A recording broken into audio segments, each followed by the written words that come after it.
Abra sua Bíblia no livro de Salmos 70. Salmos 70, vamos ler o versículo 5. Diz assim a bendita palavra do Senhor. O homem da comunicação de imagem pode aumentar só um bocadinho? Eu, porém, estou aflito e necessitado. Apressa-te por mim, ó Deus. Tu és o meu auxílio, o meu libertador. Senhor, não te detenhas. Palavra do Senhor. Pode tomar o seu assento. Alguém verdadeiramente está aflito, está aflita nessa noite? Todos nós estamos aflitos por algum motivo. E o salmista também estava aflito, mas abriu a boca, não se calou. Diante da sua aflição, da sua angústia, se posicionou e abriu a sua boca, se posicionou e dirigiu-se naquele que tem a força suprema para lhe ajudar. E ele apressou, ele pediu para que Deus se apressasse naquela causa. Para que Deus se apressasse porque ele estava aflito. Com certeza ele estava entre os lobos, entre a cova dos leões. E ele disse: Senhor, não te detenhas, apressa-te, porque cavaram uma cova diante de mim. Talvez você também tenha um problema que você não consegue escapar daquele problema por você própria, por tua força natural. Mas hoje estamos aqui porque alguém vai fazer por ti em nome de Jesus. Nós trouxemos o tema, o aborto. O aborto tem que sair das nossas vidas. E talvez tem pessoas que é mesmo aborto. A gente sabe que é aborto, engravidou e o feto, ela não fica no tempo determinado para sair. Porque todo feto, quando nós engravidamos, é para 9 meses. E às vezes tem pessoas que têm o parto prematuro, que é de 7 meses. Aí o embrião desenvolve e nasce. Mas tem de 2 meses, de 3 meses, ele sai, se chama de aborto. Então o aborto é aquilo, é nada mais, nada menos aquilo que o nosso organismo rejeita. Aleluia. Porque ninguém vai conceber, vai se engravidar para abortar. Não. Ela vai engravidar com o objetivo de esperar o grande presente que Deus concedeu. Mas, infelizmente, às vezes há pessoas que não conseguem tê-los na mão porque o organismo está a rejeitar. O organismo rejeita talvez porque é viciada na droga, na bebedeira, e o organismo não tem a capacidade, não tem a resistência de suportar um feto durante 9 meses. E a consequência, o resultado é. Às vezes não, às vezes tem um colo aberto também. E a criança, o feto não resiste. Alguém está a entender? E tudo isso nós vemos, acontece, pode não acontecer conosco, mas a gente tem uma família ao lado que passou por isso, ou está a passar por isso. Não é isso? Eu estou a trazer isso que nós vivemos para levarmos naquilo que realmente é o nosso problema que nós estamos a passar. Quando você trabalha, mas nunca vês o dinheiro. Mas quando você está a trabalhar, ou você tem uma profissão, ou você tem um talento, o resultado é para que tu tenhas dinheiro para viver bem, verdade ou mentira? Mas quando você está a trabalhar, mas não consegue usufruir alguma coisa, quer dizer, é o aborto na área das finanças, aleluia. Agora estão a entender? É o aborto nas finanças. Você preparou tudo para casar. Preparou tudo para casar. Tem todas as condições para casar. Mas não casa. Não chega a casar. Os filhos, nós temos os filhos. E o objetivo quando você tem filho é formar os teus filhos para que amanhã você sentado e diz assim: eu deixei um legado. Aleluia. Olha, os seus filhos, você diz: não, deixei um legado para ele. E legado é coisas boas. É transmitir nele valores, princípios e valores. E isso às vezes não acontece. O filho está na droga, o filho está na perdição. Fala comigo, aborto. Porque ele não chega a atingir os seus objetivos. Ele trabalha, faz negócio para comprar uma casa, mas não consegue. Fala comigo, aborto.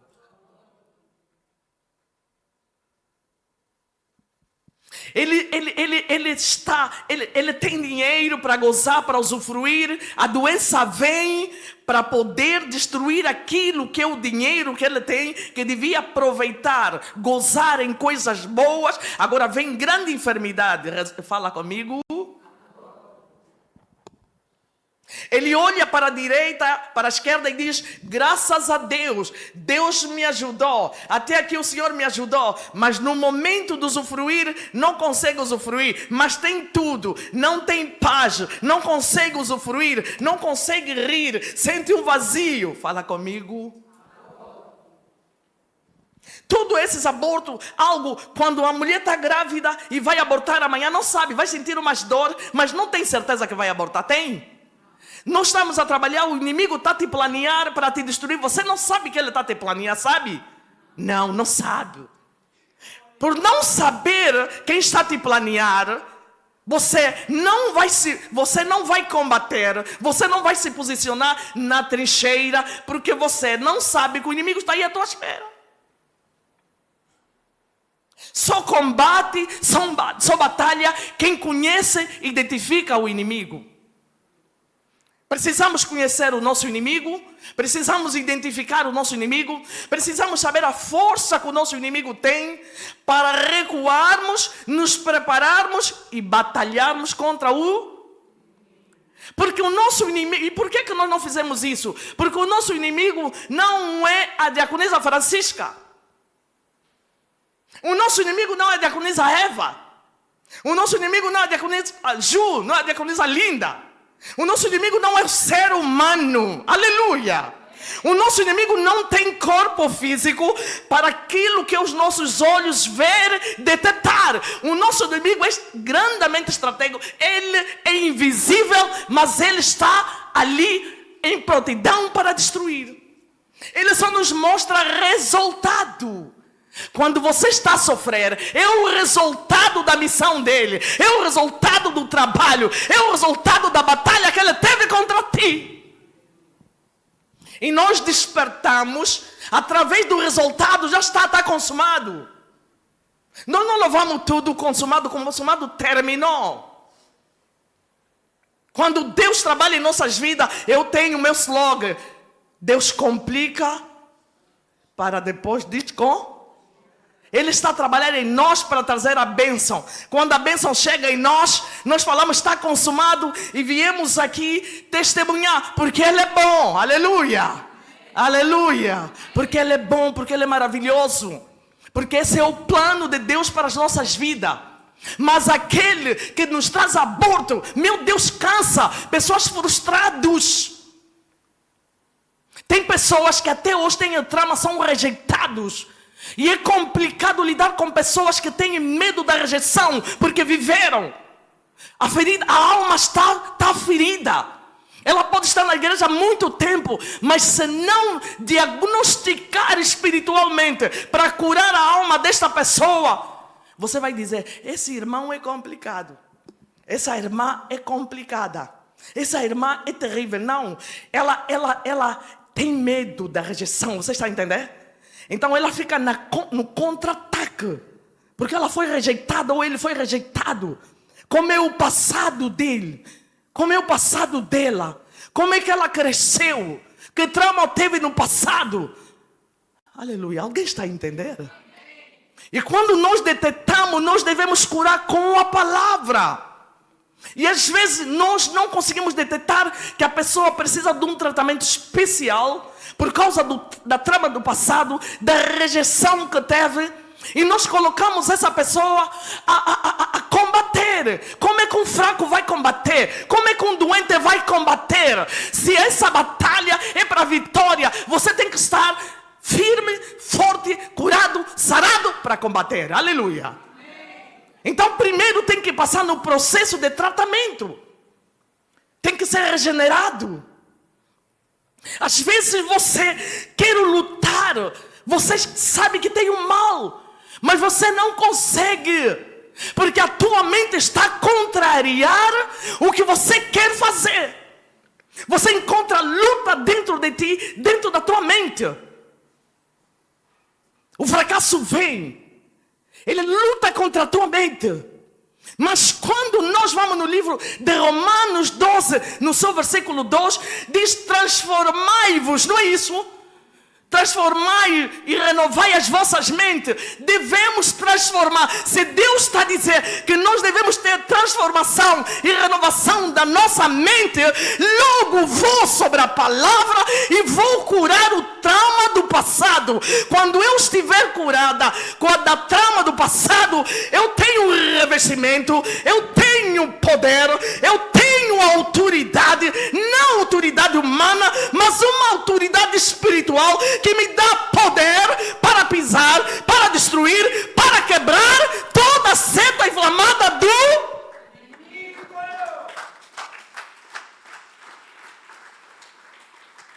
Igreja, vamos ter muito cuidado.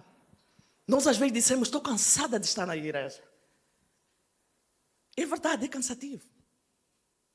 Mas às vezes não conseguimos ver onde está o problema. Às vezes nós precisamos de ser tratados. E às vezes as pessoas vão te rejeitar porque não estão dando conta que você precisa de cuidado especial. E as palavras venham mais duras para alejar, para ferir. Aquele que já está ferido, que tem uma ferida crônica do passado, que só a palavra de Deus que pode curar e sarar. É por isso que nós não podemos combater sem que o Espírito Santo habita sobre nós. Aleluia. Então, pastor, o que é que nós temos que fazer? Ter uma vida de consagração. Termos uma vida de consagração. Porque quando nós nos consagramos, nós estamos a nos entregar a Deus, estamos a ser dependentes do Espírito Santo de Deus. Nós temos que ser dependentemente, numa vida diária, dependentemente ao Espírito Santo de Deus. Porque é o Espírito Santo, domingo eu dei o ensinamento, é o Espírito Santo de Deus que tem responsabilidade de fazer acontecer aquilo que aos nossos olhos é impossível. O Espírito Santo transforma a tua mente, te tira do combate. Porque a nossa mente, ela serve mente de combate. Mas Deus não criou as nossas mentes para combate. Criou a nossa mente para espírito, para mente de Cristo. Mente renovada, aleluia. Só uma mente renovada que tem poder de destruir, de quebrar todas as setas inflamadas. E outra coisa, nós, sem estarmos com uma vida santa, o Espírito Santo em nós não temos poder de libertar. Não temos poder, não conseguimos. Nós vamos falar na carne. Mas quando o Espírito de Deus está em nós, ela vai se manifestar como está no livro de João 8:36. Conhecereis a verdade e a verdade vos Temos que conhecer o Espírito Santo de Deus. Temos que se relacionar com o Espírito Santo de Deus. O Espírito Santo tem que fazer morada em nós, para termos o poder de destruir, de quebrar. Senão, não vamos conseguir. Por isso é que nós temos agora esse propósito de 7 terça-feira. O aborto tem que sair, mas o aborto não sai aborto de finança, porque você pega dinheiro e não consegue fazer nada. É aborto. Tens casa, tens tudo, mas você não consegue viver bem. É aborto. O que não tem Espírito Santo, tem paz. Aleluia.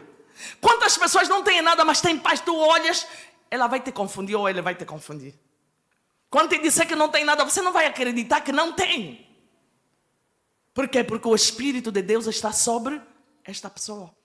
Então o salmista viu que realmente ele ora, mas ele precisava de uma intervenção do Espírito Santo.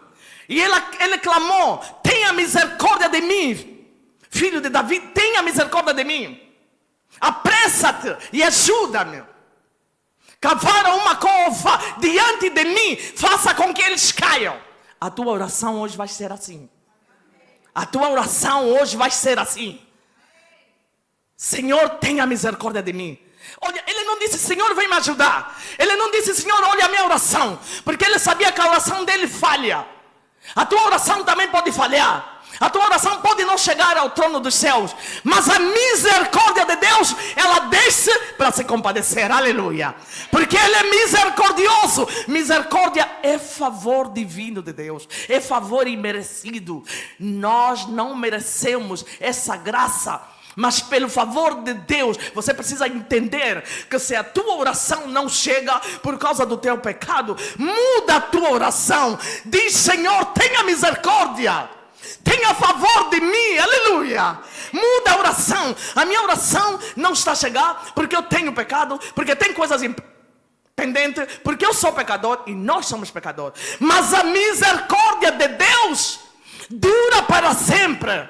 A misericórdia de Deus transforma nossas vidas. A misericórdia de Deus liberta os nossos caminhos, cura, sara, levanta. E hoje você vai orar em nome da misericórdia do Senhor. Aleluia. Coloca-se de pé.